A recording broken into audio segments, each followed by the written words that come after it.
গুৱাহাটী বিমানবন্দৰ কৃত্ৰিম বানপানীৰ কবলত ভৱিষ্যতে পৰিব আৰু লগতে মিৰ্জা বিজয়নগৰ আজাৰা এই অঞ্চলটো কৃত্ৰিম বানপানী হয় কিয়নো তাত যিবিলাক ড্ৰেইনেজ আছিল আগতে সেই ড্ৰেইনবিলাক বন্ধ কৰা হৈছে। আজি অসম বিধানসভাৰ শৰৎকালীন অধিৱেশনত পলাশবাৰী সমষ্টিৰ বিধায়ক হেমাংগ ঠাকুৰীয়া ডাঙৰীয়াই আন্তঃৰাষ্ট্ৰীয় বিমানবন্দৰত কৃত্ৰিম বানে যে বিধি পথালি দিয়াৰ সম্ভাৱনা আছে আৰু গুৱাহাটী মহানগৰীৰ লগতে দক্ষিণ কামৰূপবাসীৰ বাবে এয়া যে এক ভয়ংকৰ খবৰ, এই সন্দৰ্ভত বিধানসভাৰ চলিত অধিৱেশনত নিজৰ বক্তব্য ৰাখে। বিশেষকৈ সাপ্তাহিক বাতৰি কাকত কৱচ আৰু দৈনিক গণ অধিকাৰ বাতৰি কাকতৰ উদ্ধৃতি দি দিয়া বক্তব্যত তেওঁ এনেদৰে কয়।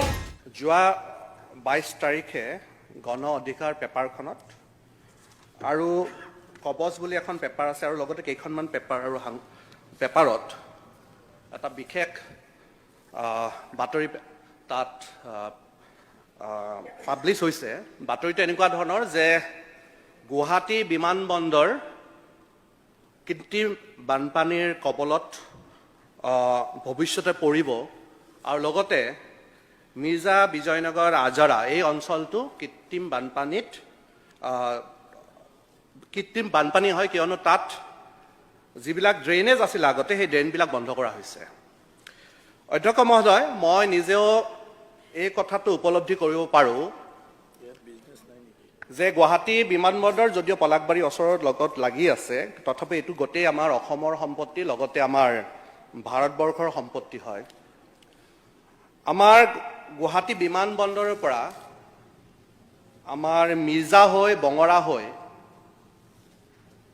আৰু ওপৰহালি আৰু হুদুমপুৰ বুলি এটা অঞ্চল আছে আমাৰ, সেই অঞ্চলৰে গৈ পেলাই আপ টু দখলা হৈ ৰামপুৰৰ দৰাবিলত এটা সময়ত পানীখিনি পৰিছিলে আৰু বিভিন্ন প্ৰকাৰে এয়াৰপৰ্টৰ পানীখিনি আমাৰ যিবিলাক জান জুৰি আছিলে সেইবোৰেৰে ব্ৰহ্মপুত্ৰত পৰিছিলে। কিন্তু দেখা গৈছে যে বৰ্তমান আমাৰ বিশেষকৈ বৃহত্তৰ এই অঞ্চলটোত আমাৰ আৰ্থফিলিং হোৱা বাবে যিহেতু আমাক ইণ্ডাষ্ট্ৰী লাগে, উদ্যোগ লাগে, কিয়নো আমাৰ সংস্থাপনৰো ব্যৱস্থা হয় তাৰ পৰা, কিয়নো আমাৰ পলাশবাৰীত যিবিলাক উদ্যোগ হৈছে তাত আমাৰ স্থানীয় যুৱক যুৱতীয়ে তাত চাকৰি পাইছে। কিন্তু তাৰ লগে লগে আমি ভৱিষ্যতৰ যিখিনি নাগৰিকে তাত বসবাস কৰি আছে, পলাশবাৰী সমষ্টিয়ে নহয় গোটেই আজাৰা অঞ্চলৰো কথা কৈছোঁ মই, তাত থকা যিহেতু লাহে লাহে আমাৰ পলাশবাৰী অঞ্চলটো চহৰলৈ পৰ্যবেক্ষিত হৈছে, তাত থকা মানুহখিনিয়ে যাতে ভৱিষ্যতে কোনো এই বানপানীৰ সমস্যা নহয়, কিয়নো বৰ্তমান আৰম্ভ হৈছে বানপানীৰ সমস্যা হৈছে তাত কৃত্ৰিম বানপানীৰ, তাৰ কাৰণে যিবিলাক ড্ৰেইনেজ আছিলে সেই ড্ৰেইনবিলাক খোলাৰ ব্যৱস্থা কৰিব লাগে, কিয়নো এটা সময়ত মিৰ্জা হওক, ওপৰহালি হওক বা বিজয়নগৰ হওক এই অঞ্চলত বানপানী হোৱা নাছিলে। এতিয়া এজাক বৰষুণ দিলে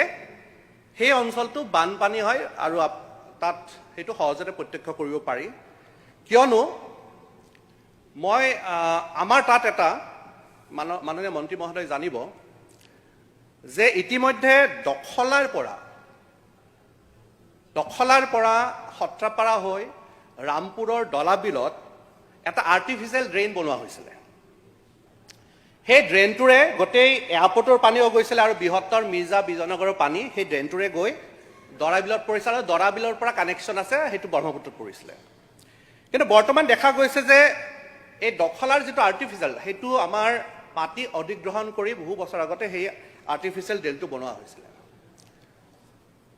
ম্যাদী মাটি অধিগ্ৰহণ কৰা হৈছিলে, চৰকাৰী মাটিও আছিলে তাত। কিন্তু বৰ্তমান দেখা গৈছে যে সেই আৰ্টিফিচিয়েল ড্ৰেইনটোৰ ফ্ৰণ্টতে কিছুমান উদ্যোগ তাক স্থাপন কৰা হৈছে, যি উদ্যোগসমূহে এই ড্ৰেইনেজ ছিষ্টেমটো তেওঁলোকে নাৰাখিলে, ব্লক কৰি দিয়া হ'ল, যাৰ ফলত নেকি এতিয়া দেখা গৈছে যে আমাৰ সেই অঞ্চলবিলাকত আমাৰ বানপানী হোৱা পৰিলক্ষিত হৈছে। আমাৰ বিভিন্ন অঞ্চলত পলাশবাৰীৰ মিৰ্জায়ে হওক, আমাৰ সৰু তেজপুৰে হওক, বৰ তেজপুৰে হওক, হুদুমপুৰে হওক, ৰামপুৰে হওক, মিৰ্জায়ে হওক, পলাশবাৰী টাউনে হওক, এই বিভিন্ন অঞ্চলত ইতিমধ্যে প্ৰায় 56টাৰো অধিক উদ্যোগ তাত স্থাপন হৈছে কিন্তু এই উদ্যোগসমূহৰ যিবিলাক প্ৰপাৰ ড্ৰেইনেজ লাগে সেই পানীটো ক'ৰ পৰা ওলাই যাব তেওঁলোকৰ বেয়া পানীটো বা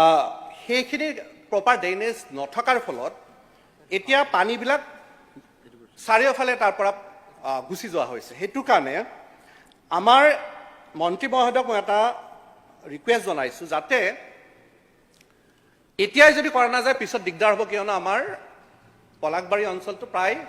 এতিয়া 70% এতিয়া আমাৰ টাউনত ৰূপান্তৰিত চহৰলৈ ৰূপান্তৰিত হৈছে সেইকাৰণে মন্ত্ৰী মহোদয়ক মই অনুৰোধ জনাম